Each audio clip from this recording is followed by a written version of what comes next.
The discovery and first contact. The vast emptiness of space stretched before Commander Elena Reyes as she stood on the observation deck of the UES Prometheus. Earth's first deep space exploration vessel represented humanity's greatest achievement, a triumph of cooperation after decades of conflict that had nearly destroyed their homeworld. The ship's quantum engines had carried them farther than any human had traveled before, to the outer reaches of the Andromeda Galaxy. "Commander, you should see this." Lieutenant Marcus Chen's voice crackled through the comms. His usual composed tone carried an edge of excitement that immediately caught Raya's attention. "On my way," she replied, already moving toward the bridge. The Prometheus had been mapping this sector for 3 weeks without incident. Any deviation from routine was worth investigating personally. When she arrived, the bridge crew stood transfixed, staring at the main view screen. A massive structure floated against the backdrop of stars, a perfect dodecahedron, composed of what appeared to be black metal, its surface etched with intricate patterns that pulsed with blue light. "What am I looking at, Lieutenant?" Rise asked, eyes locked on the object. "Unknown, Commander. It's approximately 15 kilometers across. No detectable power signatures, but our sensors can't penetrate the outer shell." Chen manipulated his console, bringing up additional data. "It's not orbiting anything. In fact, it appears to be maintaining its position relative to the galactic core." Dr. Sarah Okafor, the ship's xenoarchaeologist, stepped forward. "It's artificial, Commander. Those patterns, they're not random. They appear to be a form of writing." Reyes nodded slowly. Humanity had theorized about alien life for centuries, but in their expansion to the stars, they had found only ruins and remnants of long-dead civilizations. Never something this intact. Never something potentially active. "Approach carefully. Standard first contact protocols. All weapons systems offline, but keep shields at maximum." Reyes settled into the command chair, her heart pounding. This was the moment every explorer dreamed of and feared. As the Prometheus drew closer to the structure, the blue patterns on its surface began to pulse more rapidly. Chen's console suddenly erupted with alerts. "Energy spike. Something's happening." A beam of intense blue light shot from the structure, enveloping the ship. The bridge lights flickered, and for a terrifying moment, all systems went dark. Then, as suddenly as it had begun, the beam retracted, and the Prometheus's systems restored themselves. "Damage report," Reyes ordered, already reviewing the ship's status on her arm terminal. "None, Commander," Chief Engineer Takashi responded, sounding bewildered. "In fact, our power reserves are showing at 120% capacity. Whatever that was, it didn't harm us. It enhanced our systems." Before Reyes could respond, the main view screen flashed, and an image formed. A tall, slender figure with silvery skin and 4 arms. Its face contained no recognizable features except for 3 glowing eyes arranged in a triangle. "Humans of Earth," the figure spoke, its voice resonating not through the ship's speakers, but somehow directly in their minds. "You have been observed. You have been judged. We are the Archon Collective, stewards of order in this galaxy. Your species presents an anomaly we cannot permit to continue." Reyes stepped forward. "I am Commander Elena Reyes of the United Earth ship Prometheus. We come in peace, seeking knowledge and friendship." The figure's eyes pulsed. "Peace is irrelevant. Your species exhibits dangerous traits: unpredictability, adaptability, individual variation. These qualities disrupt the harmony of existence. You will return to your homeworld. You will prepare your people. In 1 Earth year, we will arrive to implement containment protocols." "Containment? What does that mean?" Reyes demanded, a chill running down her spine. "Your species will be restricted to your solar system. Genetic modification will remove problematic traits. Those who resist will face elimination. This is mercy. Lesser species would be eradicated entirely." The communication terminated abruptly, leaving the bridge in stunned silence. The massive structure began to rotate, its edges glowing with energy. Before anyone could react, it vanished, leaving only a ripple in the fabric of space. Did it just teleport? Chen whispered. Set course for Earth, maximum speed. Rise ordered, her voice steady despite the fear gripping her chest. We need to warn them. The journey home took 3 months, even with the mysterious enhancement to their engines. Upon their return, Rise presented the Prometheus's logs to the United Earth Council. The recordings of the Archon's message sparked immediate global panic, followed by frantic preparation. Dr. Vikram Rao, Earth's leading quantum physicist, led the analysis of the data collected from the alien structure. The energy signature is unlike anything we've ever seen, he explained during a high-clearance briefing. It operates on principles that seem to defy our understanding of physics. But there's something else, something strange. What is it, Doctor? General Diana Santos asked, representing Earth's unified defense forces. The enhancement to the Prometheus's systems. It wasn't random. It was specific, almost like a gift. Rao projected a series of equations. Hidden in the energy signature was information, quantum configurations that, when properly applied, could revolutionize our technology. You're saying they helped us? Rise asked incredulously. Not the Archons, Dr. Okafor interjected. Those patterns on the structure, I've been studying them. They're not Archon writing. The structure is far older. I believe the Archons merely found it, just as we did. And whatever intelligence created it, I think it wanted us to have this information. 9 months later, humanity had transformed its defensive capabilities using the mysterious knowledge. Orbital platforms surrounded Earth, armed with weapons that could theoretically match Archon technology. The moon had been converted into a fortress, its interior honeycombed with bunkers designed to preserve human culture and genetic diversity. But most important was Project Stardust, a secret initiative based on the most radical interpretations of the quantum data. Dr. Rao and his team worked around the clock, developing technology that even they didn't fully understand. It's not just a weapon, Rao explained to Commander Reyes during a private meeting in his underground laboratory. It's a possibility generator. It creates quantum fluctuations that can essentially rewrite local reality. Can it stop the Archons? Rise asked bluntly. Rao's expression was grim. In theory, yes. In practice, we haven't tested it at full scale. We can't. The power requirements are astronomical, and the consequences of failure could be catastrophic. More catastrophic than human extinction. Rise countered. Potentially, yes. This technology doesn't just affect our reality. It touches all potential realities.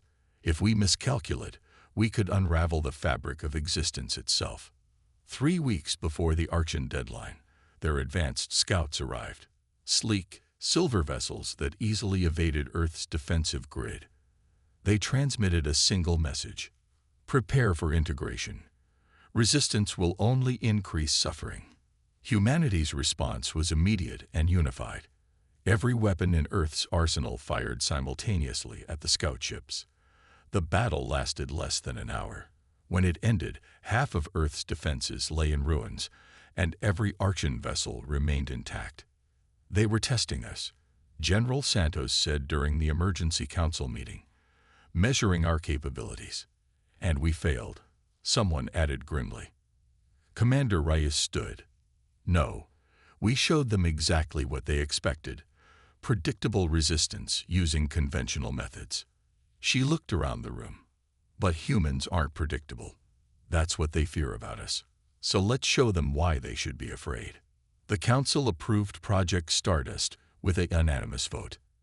As Earth braced for the arrival of the main Archon fleet, Dr. Rao's team made their final preparations. The system requires a direct neural interface, Rao explained to Reyes. Someone needs to guide the quantum fluctuations, shape them with pure intention. And the interface burns out the user's mind, Reyes stated. It wasn't a question. Rao nodded sadly. Yes, whoever activates Stardust won't survive the process. Then it has to be me, Rise said quietly. I made first contact. I brought this to Earth. As the massive Archean fleet appeared at the edge of the solar system, Commander Elena Reyes entered the Stardust Chamber, a spherical room at the heart of the moon base, lined with quantum resonators. In the center floated a small crystal, pulsing with the same blue light they had seen on the ancient alien structure. Neural interface activating. Dr. Rowe's voice came through the speakers as Reyes settled into the interface chair. Metal filaments extended from the headrest, connecting to her temples. Archean fleet has passed Mars orbit, General Santos reported. Defensive systems engaging. Stardust online, Rowe announced. Commander, are you ready? Reyes closed her eyes, feeling the crystal's energy begin to flow through her consciousness.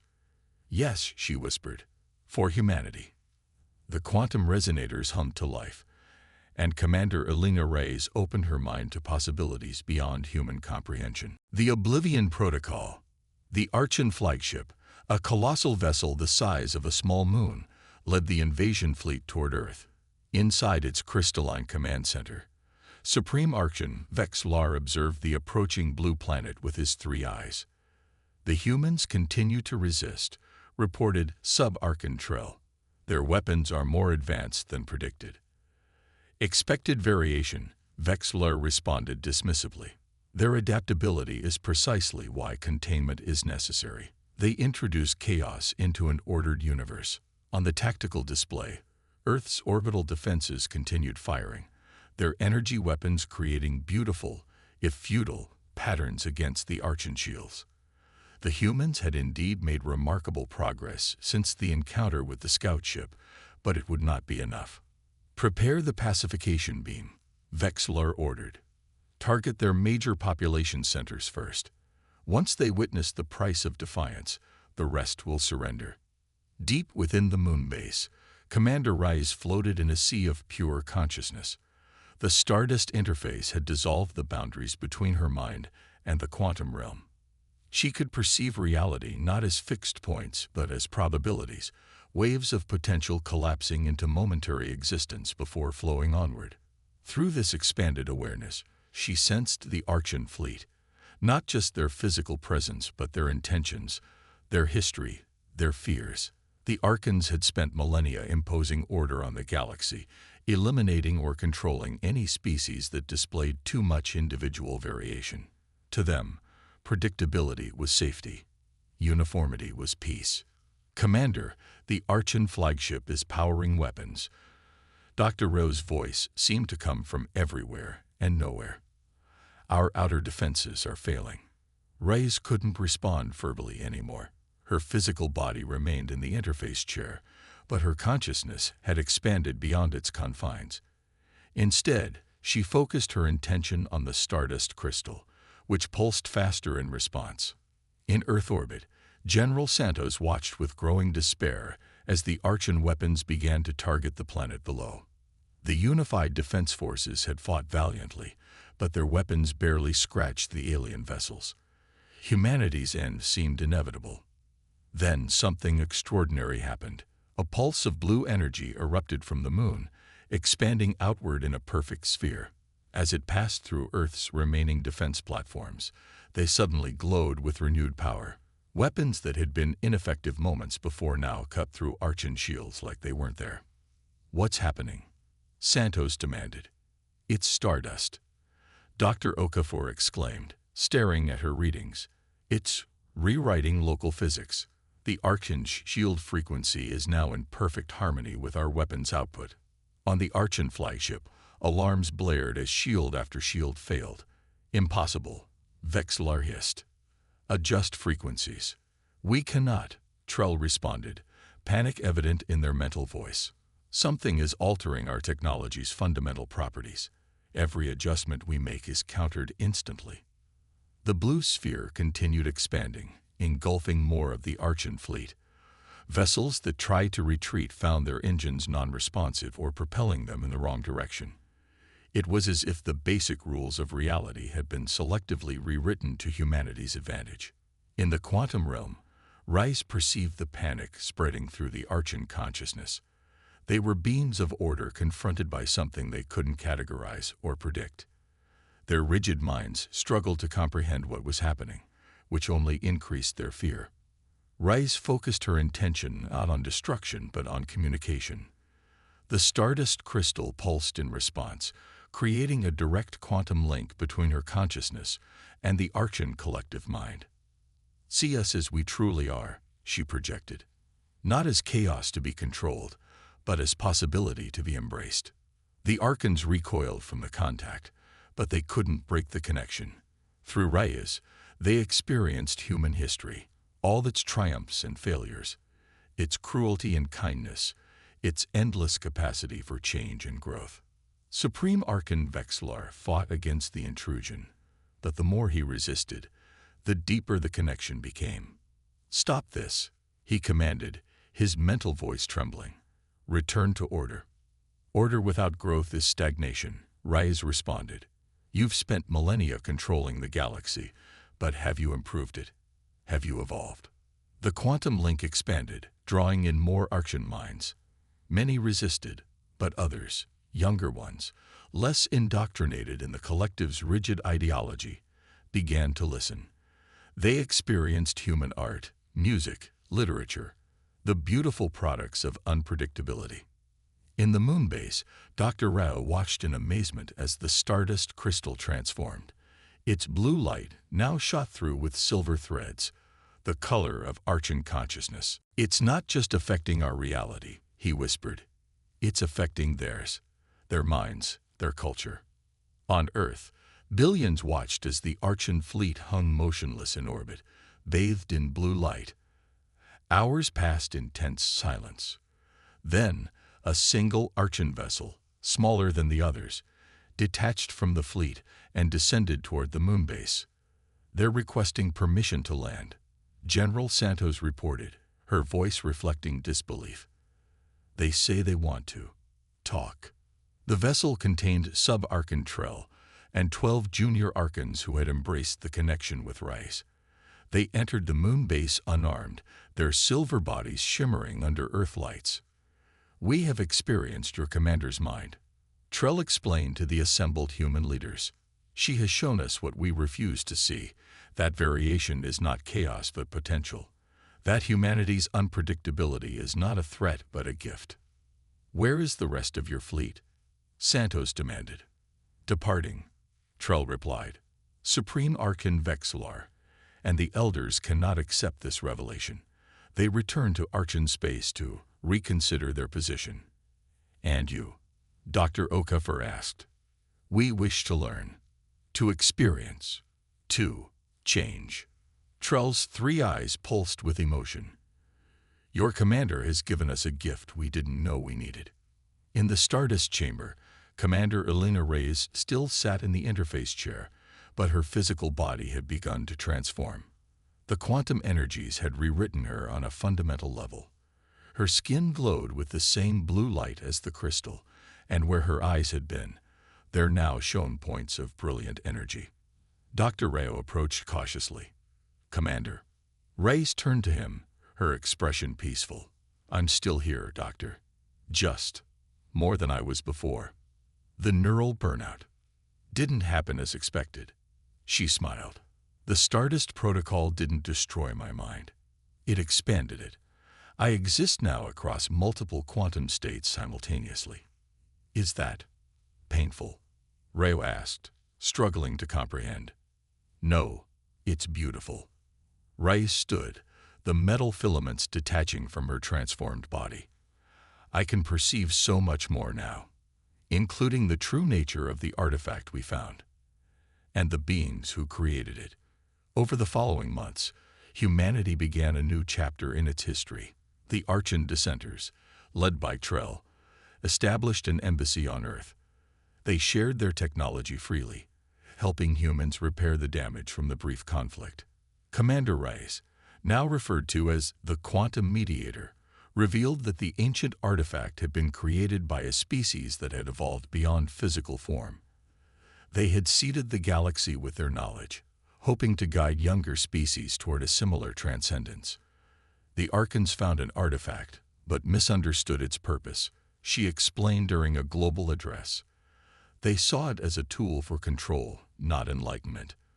But we, with our unpredictable, adaptive minds, were able to perceive its true intent. The Stardust technology, guided by Reyes, became the foundation for a new form of diplomacy.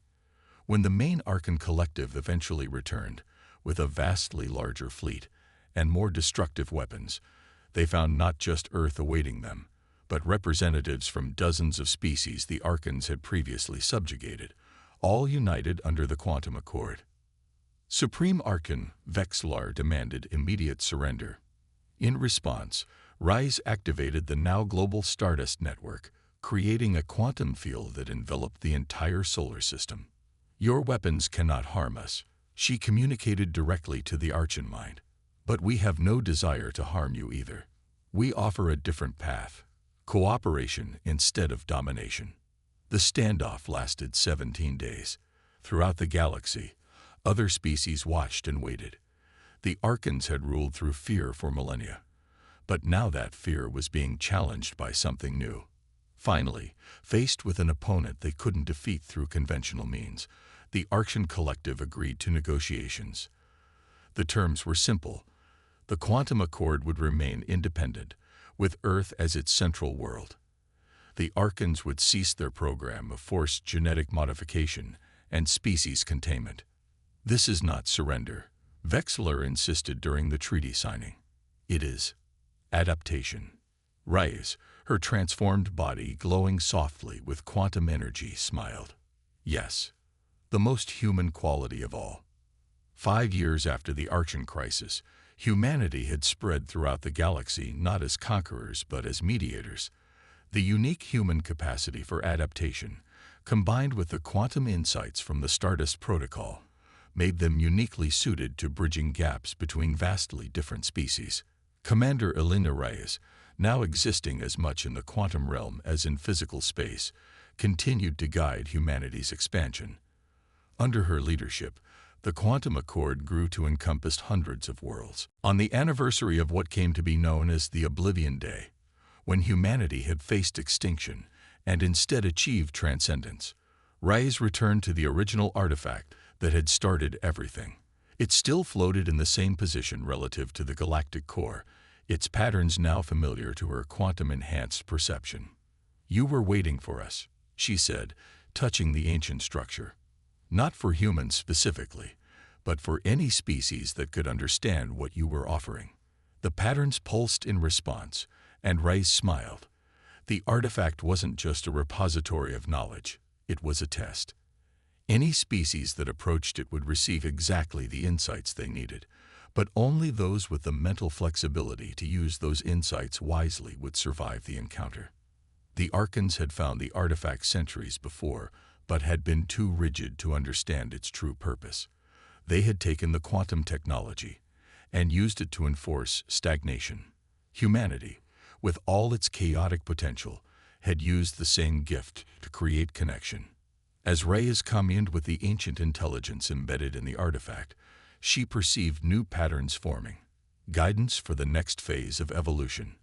The beings who had created the artifact had transcended physical form entirely, becoming one with the quantum fabric of reality itself. It was a path now open to humanity, should they choose to follow it. "Not yet," Rise whispered to the artifact. "We have more to learn, more to experience in this form.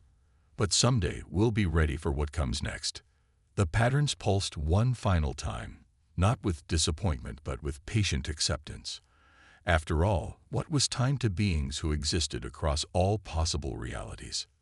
Reyes returned to Earth, where the integration of quantum technology continued to transform human society. The fear that had initially greeted her transformation had given way to understanding as more humans began to experience expanded consciousness through controlled exposure to Stardust energy. They weren't becoming homogeneous. Each transformation was as unique as the individual experiencing it. Some developed enhanced empathic abilities, others could perceive mathematical patterns in nature, while others could communicate directly with technology. The very unpredictability that the Archons had feared was proving to be humanity's greatest strength. Even the Archean collective was changing, slowly and reluctantly. The younger generations, exposed to human influence, began questioning the rigid hierarchies that had defined their society for millennia. Some even underwent voluntary genetic modification to introduce more variation into their formerly uniform species. "They fear us less now," Trell observed during a meeting of the Quantum Accord Council, "but they respect us more." "Fear is a poor foundation for respect," Rice replied. "True strength comes not from domination, but from adaptation." As the galaxy continued its slow transformation, the name Oblivion took on a new meaning. What had begun as the Archon's plan to erase humanity's unpredictability had instead become the oblivion of old limitations, the end of isolation and fear, replaced by connection and growth. The universe, in all its vast complexity, had room for both order and chaos, structure and spontaneity.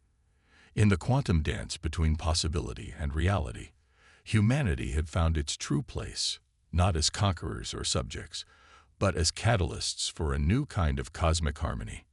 And in the depths of space, the ancient artifact continued its patient wait for the next species ready to face its test and perhaps unlock its final secrets.